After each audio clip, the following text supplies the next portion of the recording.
బస్నేపల్లి అన్నదమ్ములకు అక్క చెల్లెమ్మలకు ఇంత ఘనంగా ఆహ్వానం పలికిన ప్రతి ఒక్కరికి నా హృదయపూర్వక నమస్కారాలు తెలియజేసుకుంటున్నా.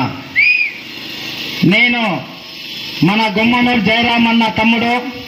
నా పేరు Gummanuru Narayana, all over market yard chairman.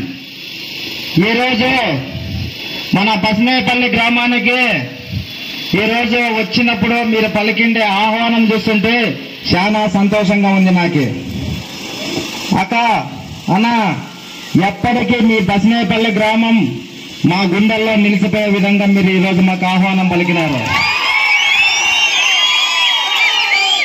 ఎందుకు ఈ మాట చెప్తున్నానంటే, జయరామ్ అన్న తమ్ముడు వస్తేనే ఇంత ఆహ్వానం పలికినారంటే జయరామ్ అన్న వస్తే ఇంకెట్లుంటుందో ఊహించుకుంటేనే అదే జరుగుతుంది. రీసెంట్ గా అధిక క్యాండిడేట్ వచ్చినప్పుడు నేను ఒక వీడియో చూసిన. ఆ వీడియో చూస్తుంటే క్యాండిడేట్ వస్తేనే అంతంతే ఉంది, తమ్ముడు వస్తే ఎంత ఉందో చూడు. ఇక్కడికి క్యాండిడేట్ వచ్చి మీరు టీడీపీకి నా ఓటేస్తే పింఛన్లు ఉండవు, పింఛన్లు పోతావని ఒక వీడియోలో చూశాను నేను.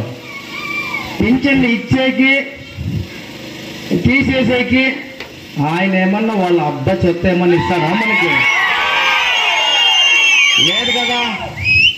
ఇట్లు తప్పుకంటే మన రాష్ట్రాన్ని, మన నియోజకవర్గాన్ని నాశనం చేసి పెట్టినారు. ఆ రోజైనా కూడా ఇలాంటి పరిపాలన ఎప్పుడైనా పెద్దలు ఎక్కడైనా చూసారా? ఎక్కడ కనిపించిన శ్మశానం నిడ్రు, స్థలాలు నిడ్రు, ఏం నిడ్రు, కబ్జా కబ్జా కబ్జా కబ్జా. నిజమా కాదా? నిజమే కదా. ఏమి చేసినారు వాళ్ళు? చేస్తే ఏమన్నంటే జనాలను భయపడిస్తారు. జనాలను భయపడిస్తే ఓట్లేస్తారా? జనాలను భయపడిస్తే ప్రేమ, ఆప్యాయత, అభిమానం సంపాదించుకుంటాను ఎప్పుడైనా కానీ గుండెల్లో నిలిచిపోయే విధంగా ఓట్లేస్తారు. అంతేగాని భయపడిస్తూ మేము భయపడిస్తే ఓట్లేస్తారు అనేది ఇంకా ఆనాటి కాలంలో ఉండరు, ఈనాటి నాయకులు. అది కాదు కావాల్సి ఉండేది. అభివృద్ధి అనేది చేసి, అభివృద్ధి వచ్చినప్పుడు, అభివృద్ధి మీరు చూపించినప్పుడు మీరు ఇంటింటికి వచ్చి ఓట్లు అడిగే పనిలే, జనాలే ఓట్లేస్తారు. దానికి నిదర్శనం మా గుమ్మనూరు జయరామ్ అన్న అని చెప్పి మీకు సభాముఖంగా తెలియజేసుకుంటున్నా. ఎందుకు ఈ మాట చెప్తున్నానంటే, మన బస్నేపల్లి నుంచి గుమ్మనూరు చుట్టూ ఉన్న చెప్పగిరి మండలానికి చాలా సంబంధాలు ఉన్నాయి. అందరికీ కొంతమంది తెలిసి ఉంటుంది. ఎందుకు ఈ మాట అంటే, ఆలూరు నియోజకవర్గంలో 2009లో పోటీ చేసినప్పుడన్నా 2000 ఓట్లతో ఓడిపోయినాడు. 2014లో మళ్ళీ పోటీ చేసినప్పుడు 2000 ఓట్లతో గెలిచినాడు. 2019లో 40,000 ఓట్ల మెజార్టీతో గెలిచినాడు. అంటే 2000తో ఓడిపోయినాడు, 2000తో గెలిచినాడు. 2000తో గెలిచిన తర్వాత 40,000తో గెలిచినాడంటే అభివృద్ధి జరిగింటేనే ఓట్లేసినారు కదక్క. అభివృద్ధి జరిగింటే ఓట్లేసినారు కదా. ఆలూరు నియోజకవర్గంలో నీటి సమస్య ఉందని చెప్పి ఏ నాయకుడన్నా చూపిమని చెప్పండి. ఈరోజు మేము ఛాలెంజ్ చేస్తున్నాం ఈ వెంకటరామరెడ్డికి.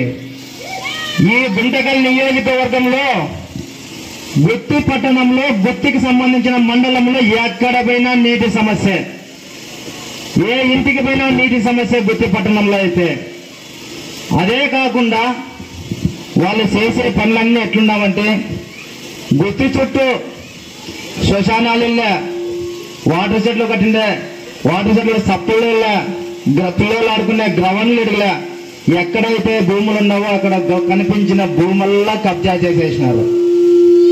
ఫస్ట్ మన నియోజకవర్గానికి వచ్చినప్పుడు, అన్నా తమ్ముడు నాకు 2 కూతుర్లు ఉండేది, వాళ్ళిద్దరికీ పెళ్లి అయిపోయింది, నాకు ఎందుకబ్బా నన్ను ఎమ్మెల్యే ఒకటి చేయండి, నాకేమొద్దా అన్నాడా లేదా? ఇప్పుడేమన్నా, మరి ఇప్పుడేం చేసినాడు? కూతురు అల్లుడు బామారిది కడప జిల్లా నుంచి బామారిది గుత్తి పట్టణానికి ఇన్ఛార్జ్ అంట. ఆ ఇన్ఛార్జిని పెట్టి ఏం చేస్తున్నాడు? చుట్టూ ఉన్న భూముల్ని, బతికే ప్రజల్ని అందరినీ దోసుకొని తింటున్నారు అంతే. కానీ అభివృద్ధి కనాలే. అభివృద్ధి అనేది చేస్తేనే కదా కనిపించేది. ఈ రోజు ఛాలెంజ్ చేసి చెప్తున్నా, గుత్తి మండలంలో వెంకటరామరెడ్డికి ఓటు అడిగే హక్కుందా?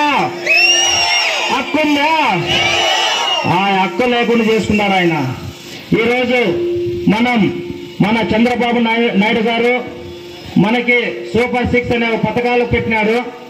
ఆ పథకాలు ఎట్లున్నామంటే, మన అక్క చెల్లెమ్మలకు ఆంధ్రప్రదేశ్ ఎక్కడ తిరిగినా బస్సు సౌకర్యం ఫ్రీ, అదేవిధంగా 3 సిలిండర్స్ ఫ్రీ, 18 ఏళ్ళు నిండిన 59 ఏళ్ళ వరకు మనకి 1500 రూపాయలు మనకి చంద్రబాబు నాయుడు గారు ముఖ్యమంత్రి అయినాక మనం ప్రకటించారు. అదేవిధంగా రైతాంగానికి రైతుల మీద ఆధారపడుతున్నాం కాబట్టి ఆ రైతులకు సంవత్సరానికి 20,000 రూపాయలు కూడా ఇస్తున్నారు. ఎస్సీ ఎస్టీ బీసీ మైనార్టీలకు ఇంతకు ముందు 60 ఏళ్ళకి మనకి పింఛన్ వచ్చేది. కానీ చంద్రబాబు నాయుడు ముఖ్యమంత్రి అయినాక వెంటనే మనకి 50 సంవత్సరాలకి 4,000 పింఛన్ ఇస్తున్నారట మనకి.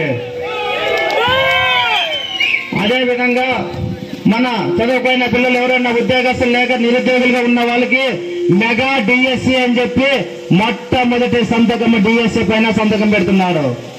ఎందుకంటే ఈరోజు చెప్తున్నాను నేను, మన రాష్ట్ర ప్రభుత్వం మన రాష్ట్రంలో మనకి కంపెనీలు రావాలన్నా ఉద్యోగాలు రావాలన్నా మనకి చంద్రబాబు నాయుడు ముఖ్యమంత్రి అయితేనే మనకి ఇవన్నీ జరుగుతాయి. ఈ వైఎస్ఆర్ గవర్నమెంట్ వచ్చిన తర్వాత ఏ ఒక్కరికైనా ఒక డిఎస్సి కూడా వదిలినాడా? ఏమి డిఎస్సి వదిలా? మరి ఏడన్నా మన రాష్ట్రానికి ఒక కంపెనీ అని తెచ్చినాడా? ఒక కంపెనీ కూడా తేలా. ఏమి చేసినారప్ప అంటే, మన నియోజకవర్గంలో ఎమ్మెల్యే పైన ఉన్న జగన్మోహన్ రెడ్డి ఎమ్మెల్యేలు కానీ వాళ్ళ అనుచరులు